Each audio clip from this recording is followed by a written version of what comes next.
a big reason that, revolution doesn't just happen like that is because of, backlash, counter movements, all of that, especially backlash from those who actually have the power, the hegemonic people, the prevailing interests, the interest from the previous generations that, you know, trickle into the new generations through teaching, basically, and repetition and habit.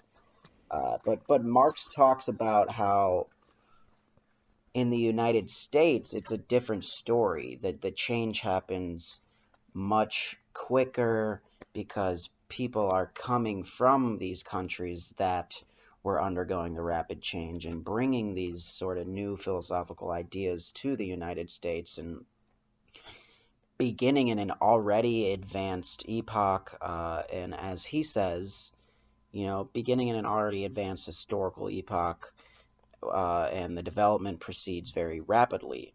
And he specifically also says such countries have no other natural premises than the individuals who settle there and were led to do so because of the forms of intercourse of the old countries did not correspond to their wants.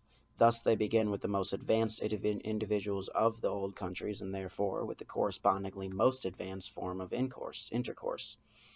Before this form of intercourse has been able to establish itself in the old countries, right? So the reason that, revolutions and big sweeping changes in production and just relations in general don't happen overnight is one, because of that sort of backlash and the existing interests that lie, but also just because, yeah, no, really, it's because of, like, there's this serious struggle to get any sort of change in a country that's, hate to use the phrase, but stuck in its old ways, right? So the U.S. kind of was able to get off to such a great start as a exploration, as a journey, as a empire, as a nation, as a state, whatever you want to call it.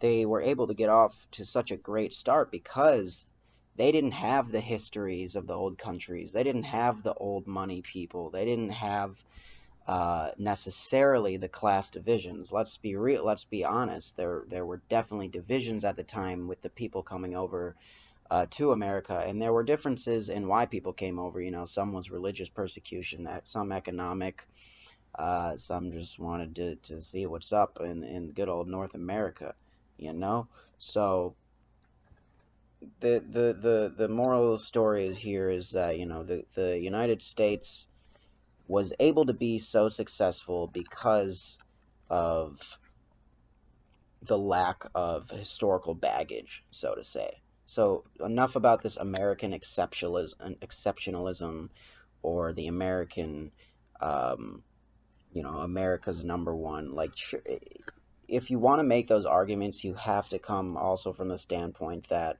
we had a phenomenal head start, and we also exploited a shit ton of people to get to where we are. Yeah, obviously.